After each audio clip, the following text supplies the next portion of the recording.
माननीय उपसभापति महोदय, आज हम जिस विषय के ऊपर विचार करने के लिए एकत्र हुए हैं, यह विश्व की उन समस्याओं में से एक है जिसमें कोई भी देश और कोई भी व्यक्ति यह नहीं कह सकता कि मैं इससे अप्रभावित हूं। अनेक समस्याएं हो सकती हैं, कोई कह सकता है किसी देश पे आतंकवाद का प्रभाव नहीं है, कोई कह सकता है अमुक समस्या मेरी नहीं है, परंतु क्लाइमेट चेंज एक ऐसी समस्या है जिससे विश्व का हर देश और हर व्यक्ति एक समान रूप से प्रभावित है।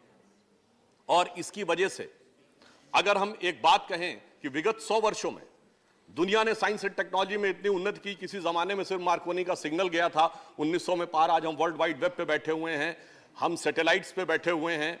इतना ही नहीं, सेलुलर माइक्रोबायोलॉजिकल रेवोल्यूशन हो गया, क्वांटम रेवोल्यूशन हो गया। कहा जाता है कि we are at the cusp of a glorious age in the documented history of Mankind.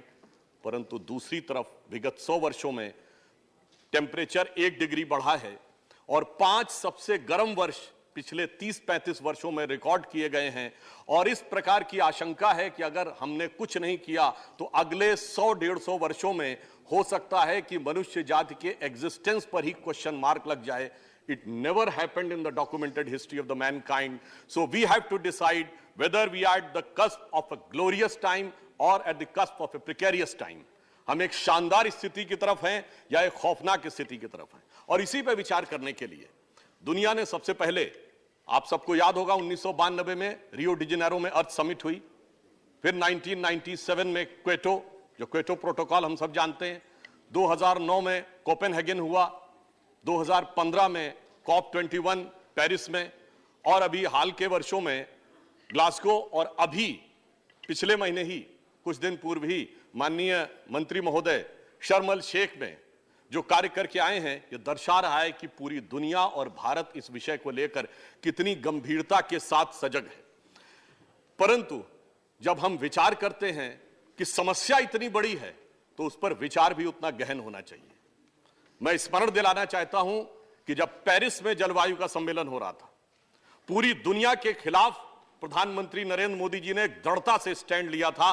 तमाम हमारे ऊपर आक्षेप लगे थे कि हम अलग थलग पड़ सकते हैं, परंतु पर्यावरण संतुलन के लिए विकसित देशों के ऊपर एक प्रभावी दबाव बनाने का कार्य भारत सरकार ने किया था। और मैं उसी नवंबर 2015 में मोदी जी का एक वक्तव्य उद्धृत करना चाहता हूं। उन्होंने कहा था, people and planet are inseparable and human wellbeing and the nature are indivisible. यानी हम नेचर से अपने को अलग रख के नहीं देख सकते। और आप सोचिए कि आज विज्ञान ने भी बात माना। सिर्फ 60-70 साल पहले अगर आप किसी से कहते कि दिल्ली में फैक्ट्री चल रही है और कनाडा में बर्फ पिघल रही है, तो कोई कहता कितने अनसाइंटिफिक हो, कितनी बेकार की बात कर रहे हो, हीट कंडक्शन के रूल नहीं जानते, कुछ मीटर हीट नहीं जा सकती, हजारों किलोमीटर कैसे जा सकती है। आज ग्रीन हाउस इफेक्ट ने प्रूव किया है कि नॉर्थ और साउथ पोल की बर्फ भी पिघल सकती है, because entire earth is a single cosmic unit. ये वही बात है जो मोदी जी ने कहा कि नेचर और ह्यूमन वेलबीइंग अलग नहीं हो सकती। अब आप देखिए कि जब से हमारी सरकार आई तो इस दिशा में छोटे स्टेप से लेकर क्रमशः उत्तरोत्तर बड़े स्टेप तक किस प्रकार का कार्य हुआ। याद करिए 15 अगस्त 2014 सबसे पहले जब प्रधानमंत्री जी ने उद्बोधन दिया था तो स्वच्छ भारत अभियान की बात कही थी, यह शुरुआत थी। याद करिए नो सिंगल यूज प्लास्टिक, यह अगला स्टेप था।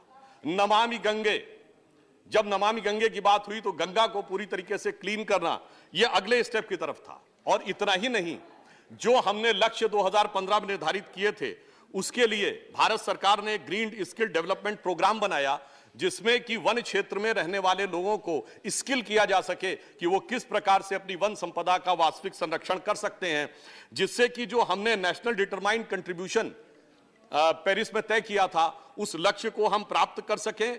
और अगला लक्ष्य था सस्टेनेबल डेवलपमेंट ग्रोथ, अर्थात एक ऐसा विकास का मॉडल जिसमें प्रकृति के साथ हम तारतम्य बनाकर विकास कर सकें। और इसी के लिए नेशनल बायोडायवर्सिटी टारगेट भी तय किया गया, यानी एक बहुआयामी योजना के साथ इस क्लाइमेट चेंज या इकोलॉजिकल इंबैलेंस को ट्रीट करने के लिए आगे बढ़े। इतना ही नहीं, जब हम भारत को विकसित देश बनाना चाहते हैं तो ऊर्जा की आवश्यकता भी है, और अगर हम फॉसिल फ्यूल या कोल से ही ऊर्जा की आवश्यकता पूर्ति करते रहेंगे तो कैसी समस्याएं आ सकती थी। तो याद करिए एलईडी बल्ब का विषय बहुत शुरू में लिया गया और अब तक भारत सरकार 37 करोड़ एलईडी बल्ब्स का वितरण कर चुकी, जो अमेरिका की कुल आबादी से ज्यादा है। बहुत से ऐसे कार्य होते हैं सभापति महोदय जो पूर्ववर्ती सरकारों ने भी सोचा होगा नहीं कर पाए होंगे। जैसे सोलर एनर्जी में जितनी लंबी छलांग हमने मारी है, उन्होंने भी सोचा होगा, उतनी लंबी छलांग नहीं मार पाए। परंतु कुछ बातें ऐसी होती हैं जो उन्होंने शायद सोची भी ना हो। वो ये था कि एक इंटरनेशनल सोलर अलायंस बनेगा और उसका केंद्र भारत में बनेगा। यह विचार शायद उन्होंने नहीं किया होगा। मोदी जी के नेतृत्व में यह हुआ और आज इंटरनेशनल सोलर अलायंस का केंद्र गुरुग्राम में है।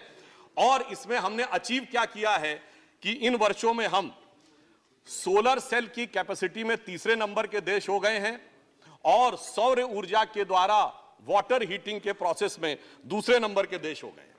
और इतना ही नहीं, अभी भारत ने दुनिया में पहला ऐसा गांव बनाया है जो पूर्णतः सौर ऊर्जा पे चलता है, जहां की एक एक घर भी सौर ऊर्जा पे चल रहा है। वो है गुजरात का मोढेरा गांव। और इतना ही नहीं, वहां पर भगवान सूर्य का एक मंदिर भी है। तो वो भावी भारत का भी प्रतीक है और गौरवशाली भारत का भी प्रतीक है। अर्बन फॉरेस्टेशन के लिए नागपुर, रांची और पणजी में फॉरेस्टेशन किया गया और रेलवे का इलेक्ट्रिफिकेशन 80% तक ब्रॉड गेज का पूरा कर लिया गया है 52,000 किलोमीटर के द्वारा, क्योंकि वो एक बहुत बड़ा कंट्रीब्यूटर था इस क्लाइमेट चेंज में।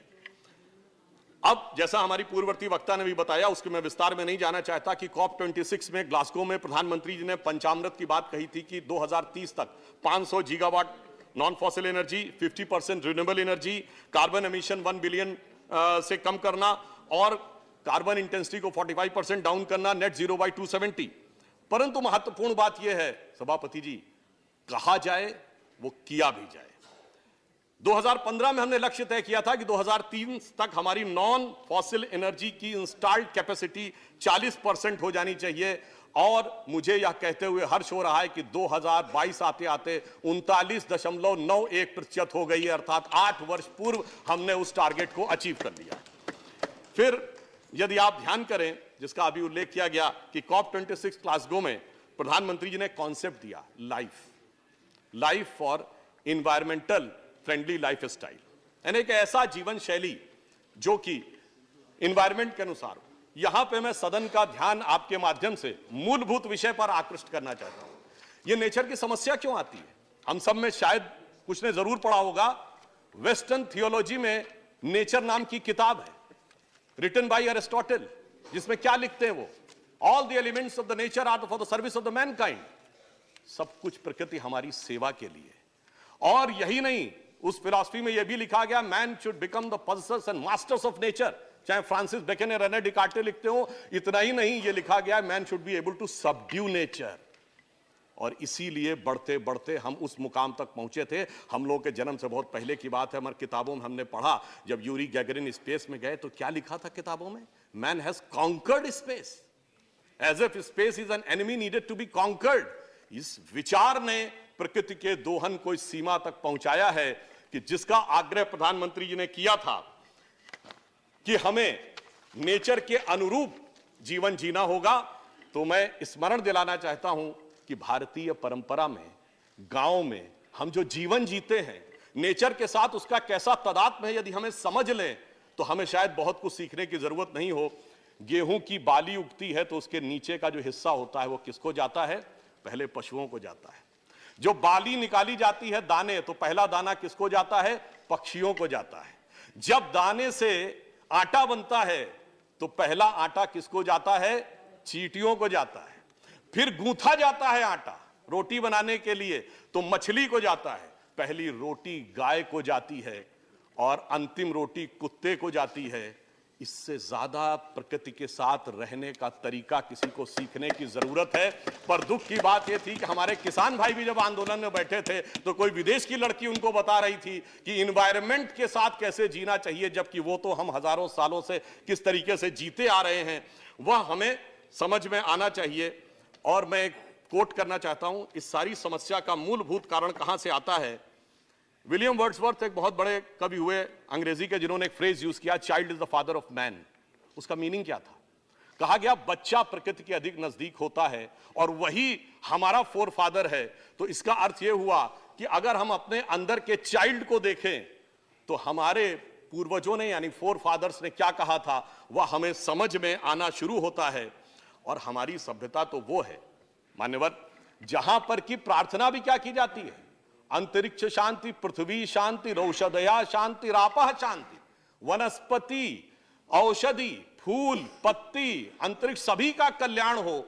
परंतु अफसोस की बात यह है कि जब हम इस प्रकार के विचार के साथ आगे बढ़ रहे हैं तो उस टकराहट के कारण वह समस्या हो रही है। इसलिए मैं अधिक समय न लेते हुए सिर्फ यह कहना चाहूंगा कि जो मोदी जी ने कहा कि लाइफ स्टाइल एनवायरनमेंट के अनुरूप होनी चाहिए, आज यदि यह सीख कहीं से आ सकती है तो भारत से ही आ सकती है, भारत की परंपरा से आ सकती है। और आज हम दुनिया में कितनी भी ऊंचाई पर पहुंच गए हों, पर क्या हमने धरती और धरती की वेदना को देखा?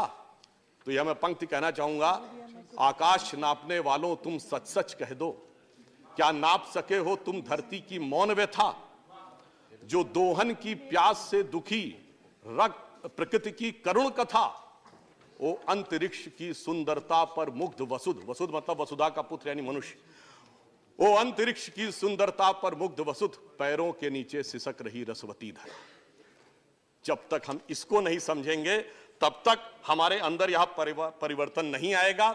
इसलिए मैं सिर्फ ये कहना चाहता हूं, we are the only country in the world and we are the only civilisation in the world which can give an answer to lower down the temperature of the ecological climate and the cultural climate also, because this is embedded in our culture। और हमारी government ने आने के बाद उसको उत्तरोत्तर आगे बढ़ाने का कार्य किया है। इसलिए मैं कहता हूं कि यहां पर संपूर्ण विश्व को दिशा देने के लिए भारत की संसद में जो यह विचार हो रहा है, भारतीय संस्कृति के विचारों के अनुरूप हम आगे बढ़ेंगे तो एक नई दिशा समाज को देने में सफल होंगे। धन्यवाद। धन्यवाद। The next speaker is